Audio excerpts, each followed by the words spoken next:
This is the PPE that I will be required to wear in order to go to work tomorrow. This is the first time I've put it on. It's not as invasive as I thought it was going to be. I'm going to take it off now so we can continue this conversation. I don't even know if you can hear me. Hey everyone, what's going on? Welcome back to another video. This video is going to be a telehealth update, things that have been going on since my last telehealth visit, which was probably over a month ago at this point.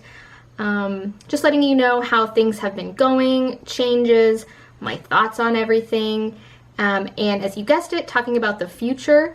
I'm going to be doing my first in-person home visit tomorrow in, I think, exactly 3 months to the day. Let me check something out here. A little over 3 months. I believe the last in-person visit I did was on March 18th, and we are now all the way more than halfway through June. I have been doing telehealth this entire time. I have not stepped foot in anyone else's home other than my grandpa's this entire time. And to be honest, I have adapted. I like working from home. I have no issues with telehealth other than the standard, it's easier to cancel, maybe some technical difficulties, but really, no major complaints. I mean, that can be a whole separate video in and of itself. But as an overall review of telehealth, I myself would say I have been very satisfied with how it's been going. Like I said, minor complaints with cancellations, oral motor evaluations can be challenging, measuring muscle tone can be challenging, but for the most part, I have enjoyed working from the comfort and safety of my own home for this crazy time that we are living in. I would say the standards for attire and professional dress code have probably just gone out the window at this point. I'm dressing for comfort every single day now.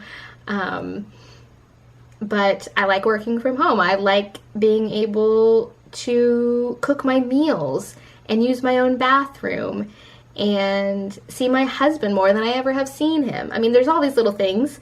But let me know. But I do want to know how it's been going for everyone else.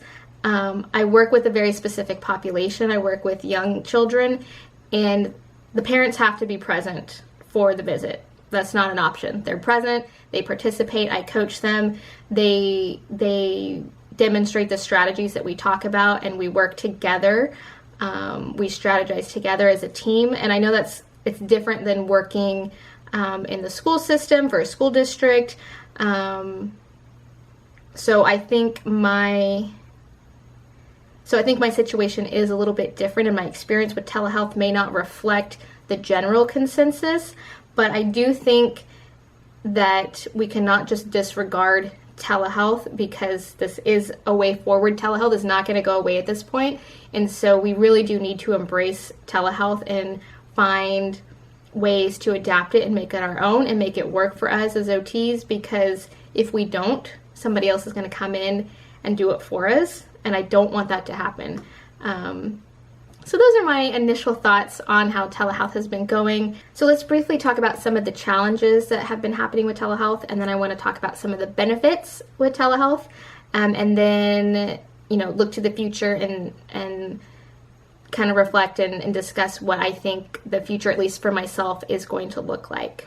So one of the challenges that came up with myself, and I'm not sure if anyone's addressed this, but I would say about a month in, I kind of hit an emotional wall. I'm not sure if anyone else experienced this, but there was a moment when I hit an emotional wall where I was having a really difficult time separating my work with my home life. Everything was just blending together. I was just working 24/7. There wasn't that boundary of like, I'm leaving the last visit, and coming home, and there wasn't that separation. There was a couple of days that were very emotionally taxing for me.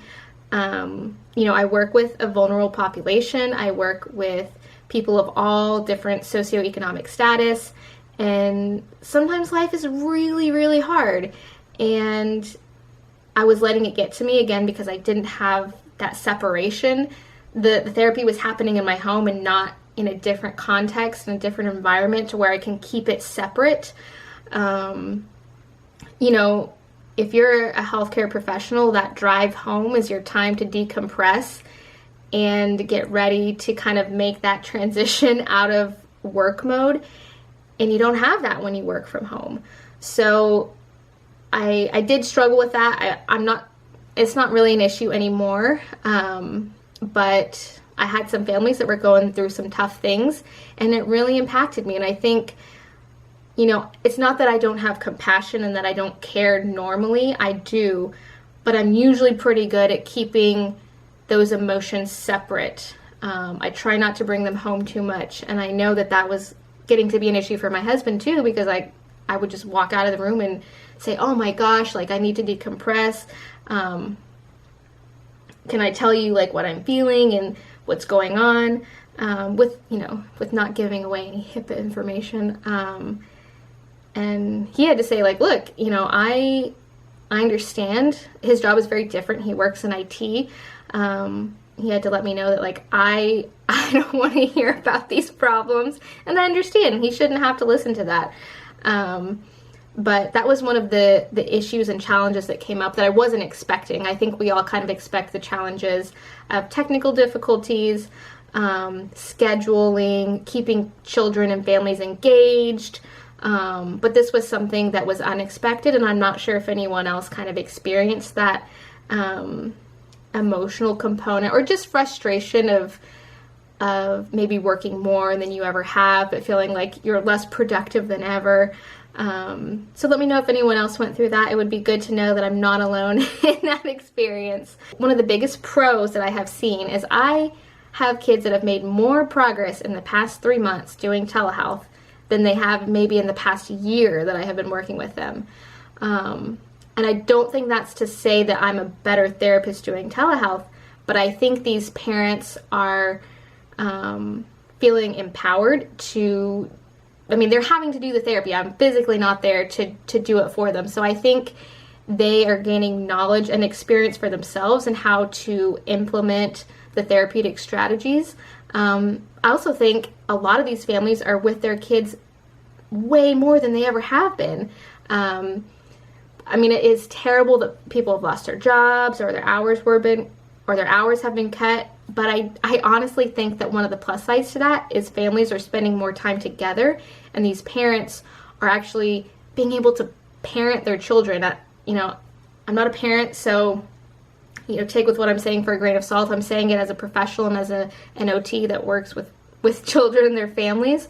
But I have seen huge gains in some of my kiddos and some of my parents that are taking it upon themselves to practice more than the one time a week that I'm there.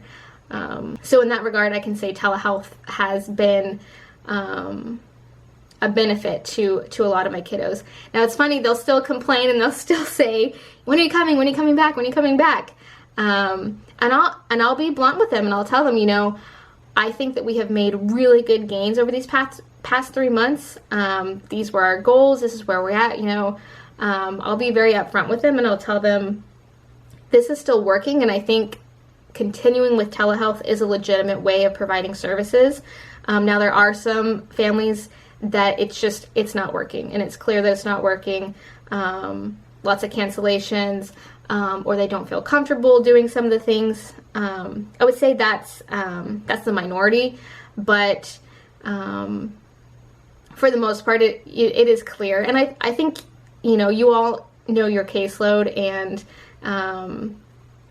the families that maybe struggled before we had to transition to telehealth are probably still going to continue to struggle. But I'm very lucky that most families have been on board, and everything has been going Surprisingly well, I will say surprisingly well. Other little things that have been going on, it's been hard not to see my colleagues and my coworkers in person.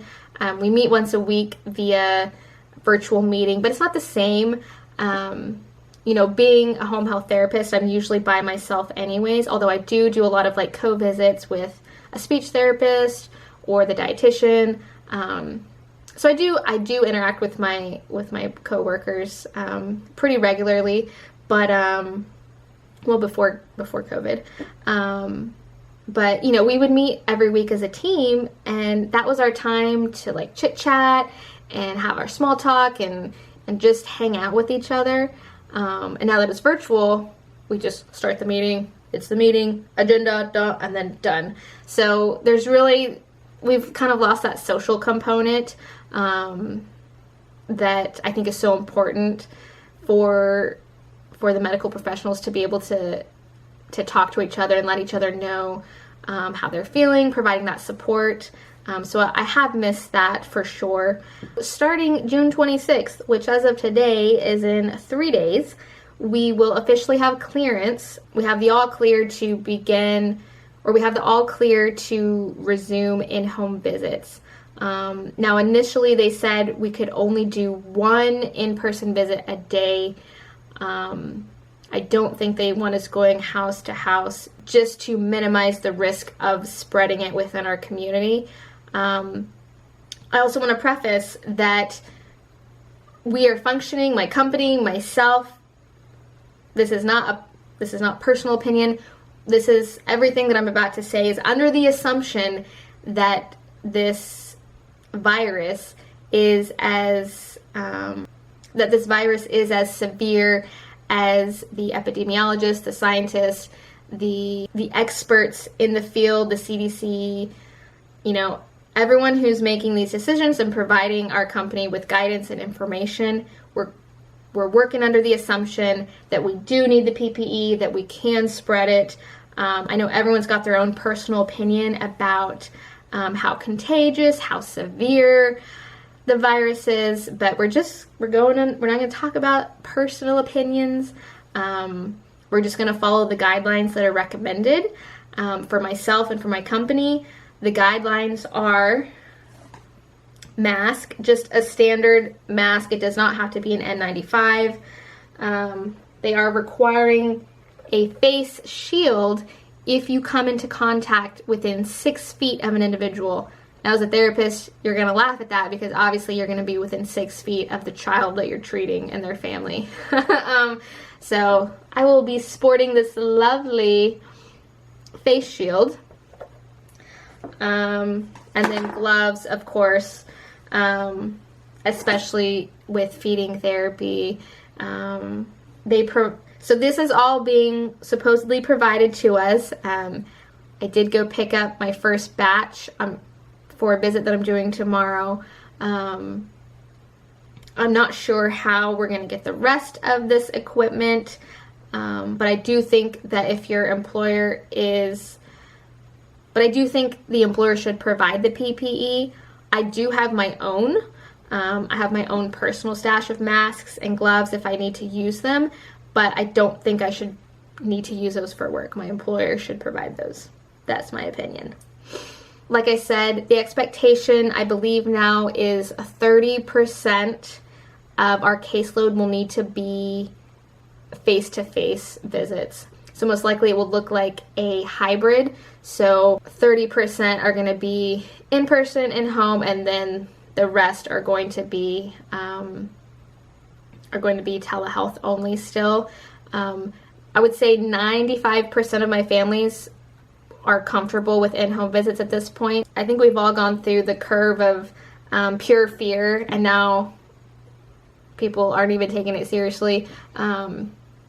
So, like I said, 95% are okay. I still have a couple of families that are not comfortable, and so those will remain strictly telehealth, and that's totally fine.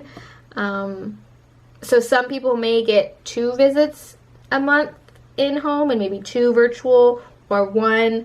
The way that I'm personally structuring it is I am prioritizing, and this was also recommended by my employer, is to prioritize those children that are not thriving or doing well with telehealth, or that therapeutically would benefit from in-person hands-on therapy.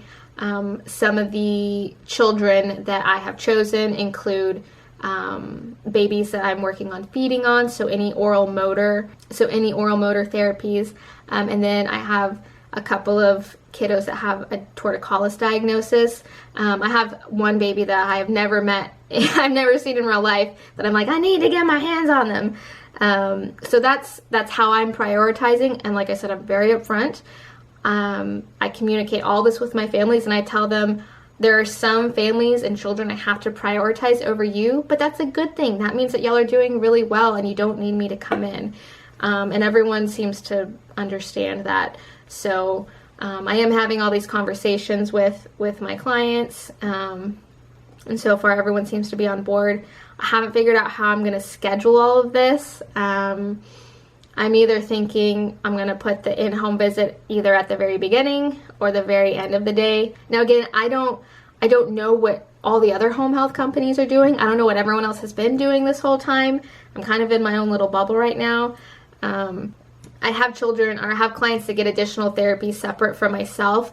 And I know some companies never stopped going to do in-home visits. They've been doing in-home visits this entire time. And some of the parents said they don't even wear masks or any PPE, which is very shocking to me.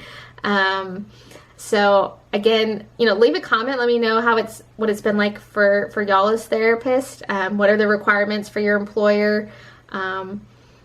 Specifically for home health. I know if you're working in like an outpatient setting or hospital, you've probably been working for the most part this whole time and using PPE for like acute care, skilled nursing, that sort of thing.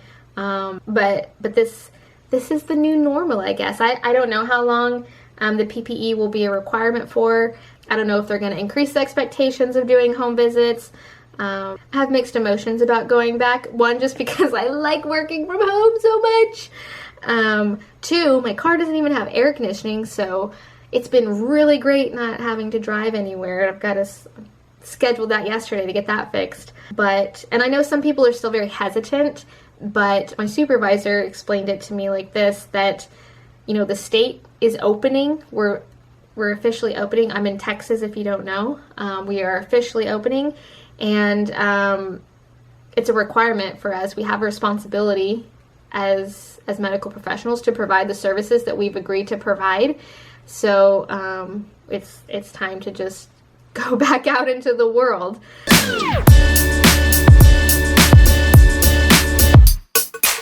It felt like more of an adventure. It wasn't the typical drudgery of having to go to work.